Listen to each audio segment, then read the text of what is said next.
সমগ্র বরাক উপত্যকা সহ বিভিন্ন এলাকার গুরুত্বপূর্ণ খবরের মধ্যে স্বাগতম।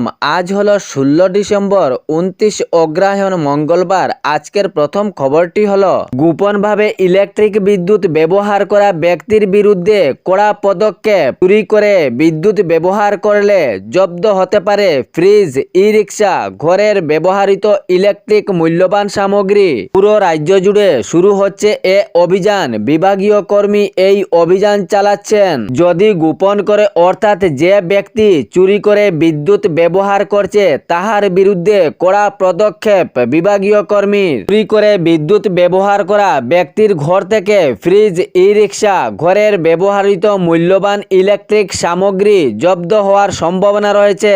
চুরি করে বিদ্যুৎ ব্যবহার করলে পড়তে পারেন মহা বিপদে। ইলেকট্রিক ব্যবহার হওয়া মূল্যবান সামগ্রী জব্দ করবে বিভাগীয় কর্মী এবং আইনীয় আশ্রয় নেবে। বার্তা বৈদ্যুতিক বিভাগের পক্ষ থেকে পুরো রাজ্য জুড়ে শুরু হতে চলেছে এ অভিযান। এর পরবর্তী খবরটি হলো অরুণোদয় প্রকল্প নিয়ে ডক্টর হিমন্ত বিশ্ব শর্মা সুখবর দিলেন। আগামী জানুয়ারি মাসে মিলবে উপহার, ফেব্রুয়ারি মাসে মিলবে বঞ্চিত লোকদের অ্যাকাউন্টে অরুণোদয় প্রকল্পের টাকা।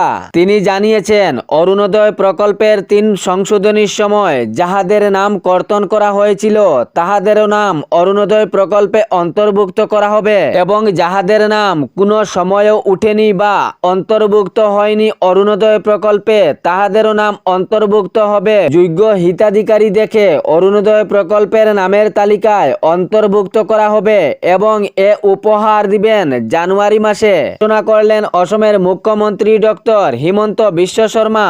অরুণোদয় প্রকল্পের নতুন তালিকায় যে মহিলাদেরকে নেওয়া হবে ফেব্রুয়ারি মাসে মিলবে অরুণোদয় প্রকল্পের টাকা। কাউকে অরুণোদয় প্রকল্পের অনুদান থেকে ছাড়া হবে না। যোগ্য হিতাধিকারী সবাইকে নেওয়া হবে অরুণোদয় প্রকল্পে। আমি জানুয়ারি মাসে অরুণোদয় প্রকল্পের তালিকা থেকে যাহারা বঞ্চিত হয়েছেন তাহাদের নাম অন্তর্ভুক্ত হবে এবং যাহাদের নাম কখনো অন্তর্ভুক্ত হয়নি তাহাদেরও নাম অন্তর্ভুক্ত হবে। এ মত প্রকাশ করলেন অসমের মুখ্যমন্ত্রী ডক্টর হিমন্ত বিশ্ব শর্মা। এর পরবর্তী খবরটি হলো, আপনার ঘরে যদি ছোট বাচ্চা থাকে তাহলে খুবই সাবধান। অপরিচিত পুরুষ ও মহিলা বিভিন্ন বাহানা দেখিয়ে আপনার ঘরের আশেপাশেই ঘোরাফেরা করছে। সুযোগ বুঝে সেই বাচ্চাকে নিয়ে যাওয়ার চেষ্টা চালাচ্ছে। এ নিয়ে বিভিন্ন প্রশ্ন উঠেছে বরাকের বিভিন্ন প্রান্ত থেকে।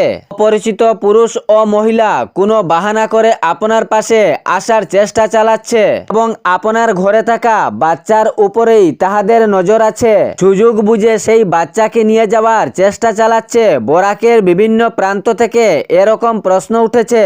তাহলে এ বিষয়ে সাবধান হওয়া দরকার। কোনো অপরিচিত ব্যক্তি বা মহিলাকে দেখলে জিজ্ঞাসা করা উচিত বা তাহাদের নাম ঠিকানা জানারও চেষ্টা চালানো উচিত। যদি কোনো সন্দেহ হয় তাহলে আইনীয় আশ্রয় দেওয়া উচিত। তবে এ বিষয়ে আইন নিজের হাতে নিবেন না, অপরাধের শিকার হতে হবে।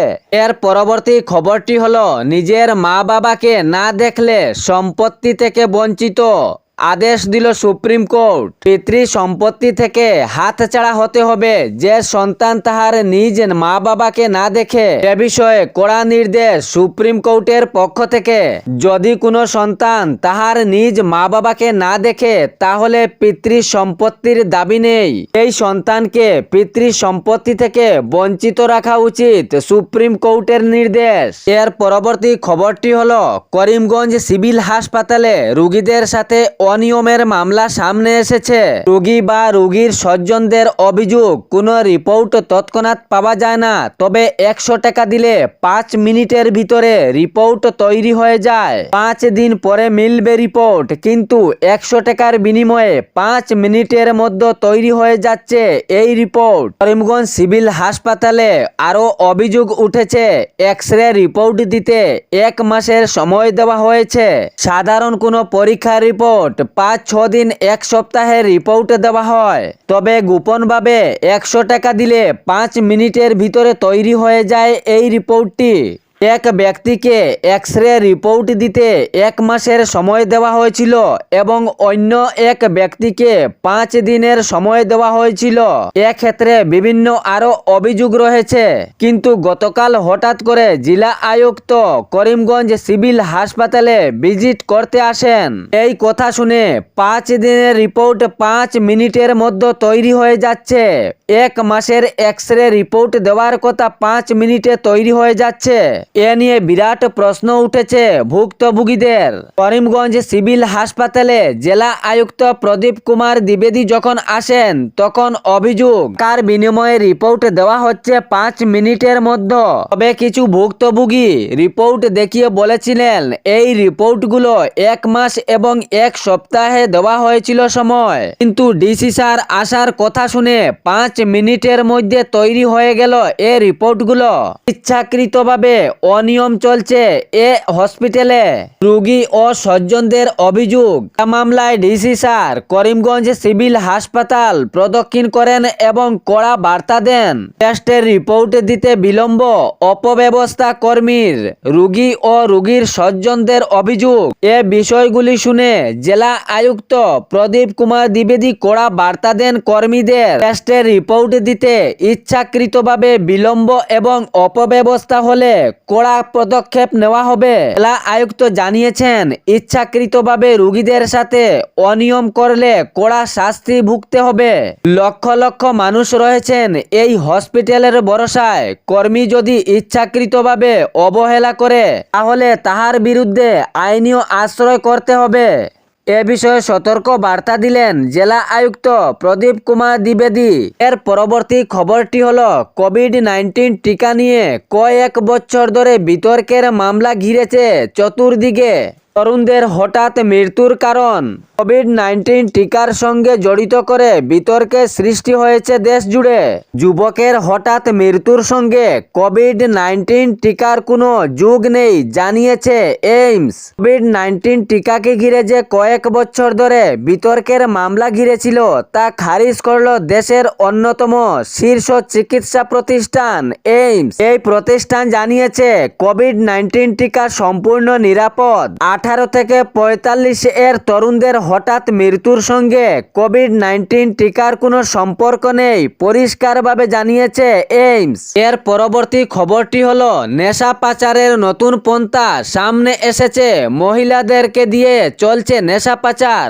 ধর্মনগর পুলিশ কোটি কোটি টাকার নেশা জব্দ করে আটক করেছে মহিলাদের। নেশা পাচারে ব্যবহার হওয়া মহিলাদেরকে আটকের পাশাপাশি নেশা সামগ্রীও জব্দ করেছে ধর্মনগর পুলিশ। গোপন সূত্রের ভিত্তিতে ধর্মনগর পুলিশ অভিযান চালায় এবং এ অভিযানে 4 মহিলাকে আটকের পাশাপাশি বিপুল পরিমাণে ইয়াবা ট্যাবলেটও বাজেয়াপ্ত করে। জানা গিয়েছে এই মহিলা উদয়পুর কাকড়াবান এলাকার বাসিন্দা আফিয়া বেগম, অঙ্কুরি বিবি ও সোনামুড়া এলাকার বাসিন্দা মাফিয়া বেগম। তাদের কাছ থেকে প্রায় 2.5 কোটি টাকার ইয়াবা ট্যাবলেট উদ্ধার করে ধর্মনগর পুলিশ প্রশাসন। এর 2 দিন আগেই Dharmanagar police railway station road থেকে শুক্লা দেবনাথকে আটক করেছিল।